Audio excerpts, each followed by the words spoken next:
champion.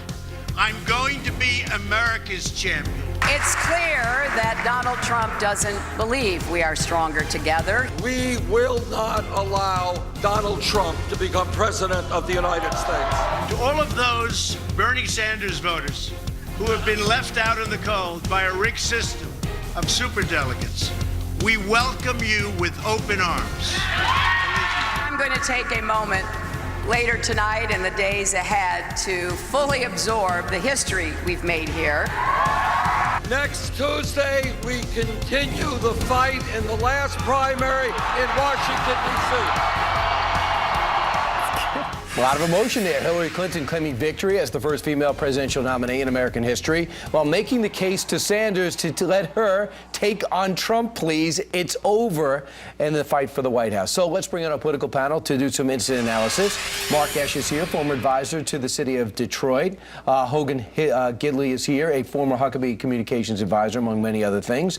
And Leslie Marshall is here, radio talk show host. Leslie, first off, how important is it for Sanders to get out quickly?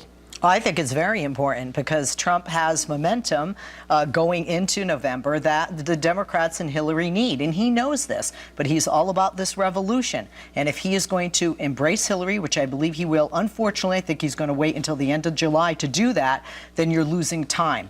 Politics is a game. And the game has to do with numbers, and you need momentum to help build those numbers. Also has a demo, Hogan. Very young voters, very energetic voters, and they're very different voters. It's not just that he get out quickly, it's how he gets out. Does he go out kicking and screaming, or does he go out trying to unify those who didn't vote for Hillary Clinton? If he comes out with the unification message, let's rally behind Hillary, you could see more of those folks go to Hillary than would if he just goes out in a ball of fire. The difference between Hillary and Barack Obama in 2008 and Sanders and Hillary Clinton in 2016 is that they're very different, especially economically. Where is the give between Hillary and Sanders? That's what's got to happen, Mark. There's no question about it. And I think as people are really looking at this, they're trying to make decisions.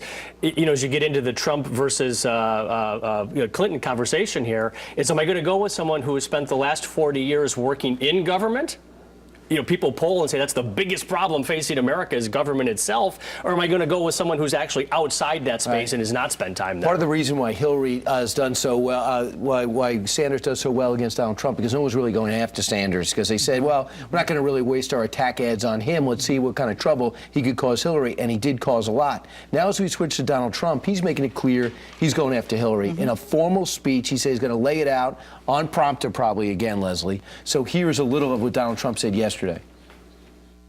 The Clintons have turned the politics of personal enrichment into an art form for themselves. I am going to give a major speech on probably Monday of next week, and we're going to be discussing all of the things that have taken place with the Clintons. I think you're going to find it very informative and very, very interesting.